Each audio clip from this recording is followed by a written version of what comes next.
Today, I'm kitbashing an Armiger into an Empire Swordsman. See, I got this Imperial Knights army project going on. I already made a Knight Flagellant and a Luminarch Knight out of the big ones, and I figured it's time for a humble swordsman. But, you know, a little dude instead of one of those big ones. But I don't just want to make a generic swordsman, I want to make this guy. I love this piece of artwork. This was from the Empire Swordsman box. The front used to always have these beautiful art pieces. And I really like that guy. I think it goes very hard. I think it really shows the grittiness of the Empire of Warhammer Fantasy. And I want to show that in my knights. And I want to give him this same sort of twisted pose, ready to strike with his sword. But to do that, I gotta snip off a few parts of the Armiger. First of all, this piece over here that makes the joint of the ankle fit into the foot properly.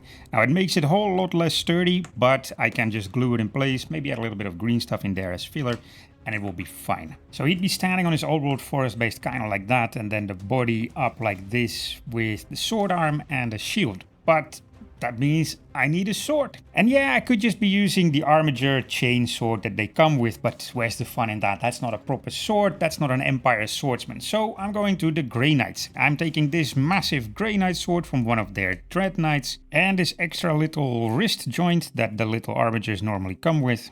And I think I can make a sword arm like this. It will require a little bit of pinning here on the wrist and a little bit of shaving to get it to size. Like this. And now I got a hand on a rod, and I'm just gonna glue the rod here on the outsides but not on the inside, so the hand is still posable and I can move it around a bit. And that's the basics of the sword arm done. Now I can pose it a little bit like this above his head.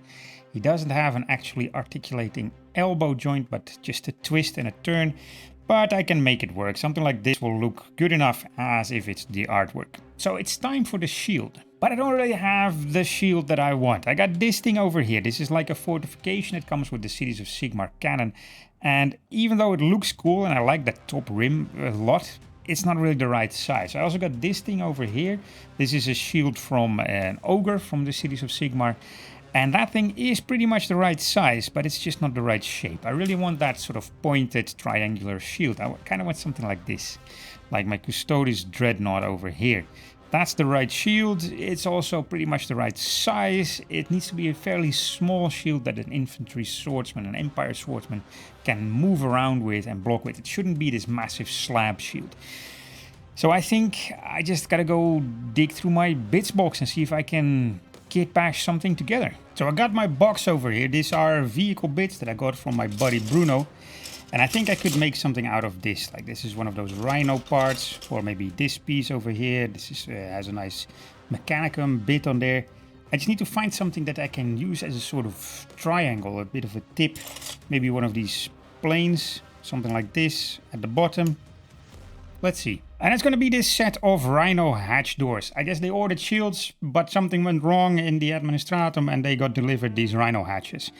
So now I just got to cut a bit of a point onto this shield, and I'm just going to see if I can clip all of this off, shave it down, make it look like it's a nice little bit curved. Yeah, I can totally see this happening. You know, they say, oh, the container with the new shields has arrived. They open up and it's all just rhino doors and hatches. And yeah, better call the Welders Guild, because they've got work to do welding these doors together like this in a shield form. And then we just strap it to the knight because they've got to go and hunt monsters. But this also gives me the opportunity to work a little bit on that icon on the shield, because I want to make it look like this with the skull and a sort of crown of laurels and some sort of, I don't know, strip ribbon at the bottom that I can write something on in freehand, if I ever get good at freehand.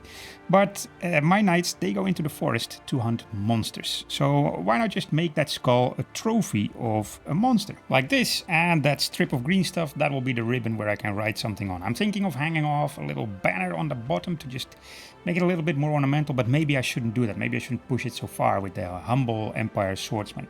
But he still needs his crown of laurels, and for that I'm taking this. It's just a clump of roots from some plants from the forest behind my house. And I'm gonna see if I can make some sort of crown of thorns. And then, you know, I got these bases on my big knights. Of course, I'm doing this with the little knight as well. But it has all this foliage, all these leaves. So maybe I can just put a lot of glue on these twigs later on and then put leaves on there after everything is painted. We'll see. There, that's a nice crown on top of his head. You know, maybe this monster called itself the king of the forest and they slaughtered it, they butchered it, they stuck his head on the shield and sort of as a mockery put a crown on top of his head. Quite a nice piece, and it is a reference to that piece of artwork that I like so much. Now, another reference to that artwork is that this guy has an eye patch. It's not really easy to see in the artwork, but it's really there. So I think I'm gonna have to take this faceplate for my Armiger, because it has one really big eye and then two little ones.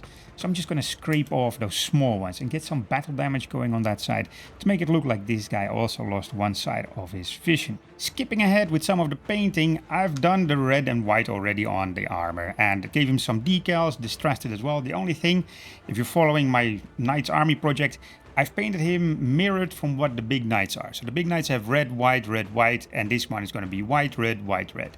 So that there's a slightly difference between the big ones and the small ones, and I think it gives a little bit more flavor to the army when you see them on the tabletop.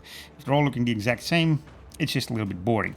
Now this strip here, this ribbon that's on the shield, originally when I started with the green stuff, I thought I was going to make it gold. But I was mucking up the green stuff so much that I just decided to hammer a couple of nails through there, and now I'm painting it as if it's leather. So maybe this is just a strip of the skin of the monster that they slayed and they just hammered it to the shield together with his skull. So let's make that a little bit more awful, nasty and grimdark with a little bit of blood effects on the edges of this strip and some nasty blood streaks coming off this strip of skin. Now, I gotta write his title on there, and according to Google Translate, King of the Forest is Rex Sylvanum. So that's what I'll just write on here, and that's also how I learned why the Sylvaneth are called the Sylvaneth. Yeah, that's nasty.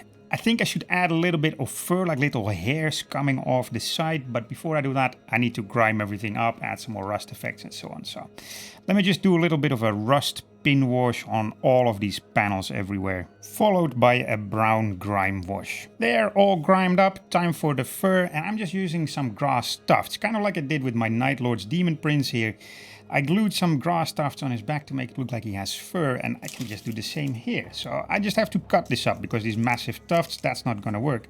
But little bits and pieces and little loose hairs, I'll add some PVA glue, and then I'll just put some of these grass tufts on the skin. And if they're too big, well, then I'll just take the scissors out and I cut them to size. Time for the sword, and I'm gonna make it a power sword, of course, but I first want to follow some of the artwork. So the handle and everything around it becomes gold, and then I make the power sword nice and blue with a couple of dry brushes and some contrast paint. Nice. Now I think his arm is a little bit barren and that wrist joint looks a little bit fragile, so I'm just gonna give him a little bit of an armor piece. This is the same that goes here on his legs, but now on his wrist, sort of covering that wrist joint and the shoulder pad. And there's one important thing still missing, and that's a plume on his helmet. So I got this ostrich feather for some other project that I haven't even started yet, and I think I can cut this a little bit and turn it into a nice plume on top of his head. So the artwork shows 3 feathers, so I've got 3 here.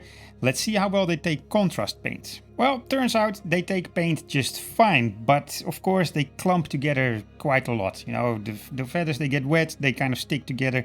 But I think it's okay, it's okay. They look a little bit ratty, but you know, that just tells the story that this knight, this Armiger, he has been out in the forest for a while, and he has been walking through the rain and the storm, and he's been fighting. Maybe there's blood spatters all over him. So his feathers are probably not looking that great. Now if I tie them together, kind of like this, I think I can stick them over here into that hole where the gun is supposed to stick out of. Yeah, look at him. He has a plume on his head. It looks a bit weird though, glued on top of there as it is.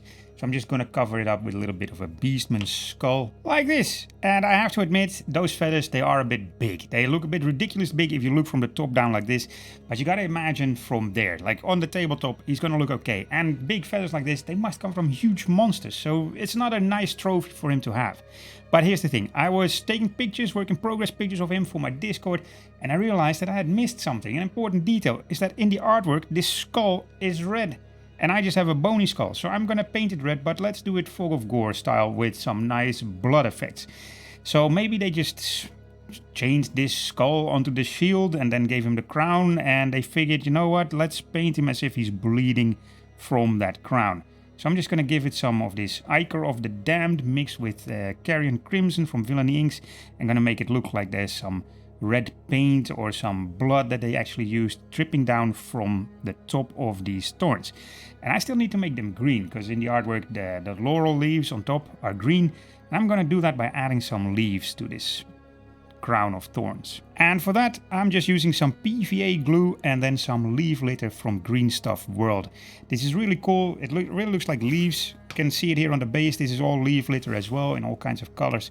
I'll put affiliate links to the litter in the description below, because you can support the channel that way. And I think this is actually a really good product. I use it myself.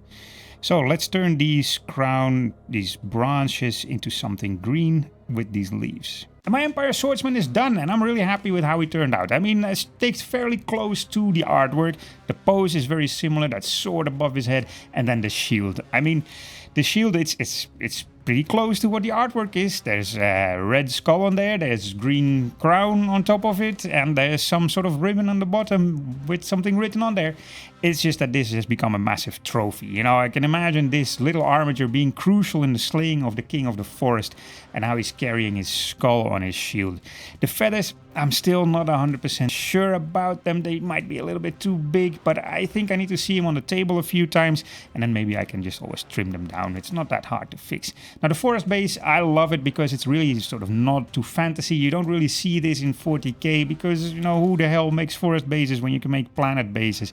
But it's a nice nod to the forests of the old world. And, you know, they're hunting beasts, and beasts are usually in the darkest parts of the forest.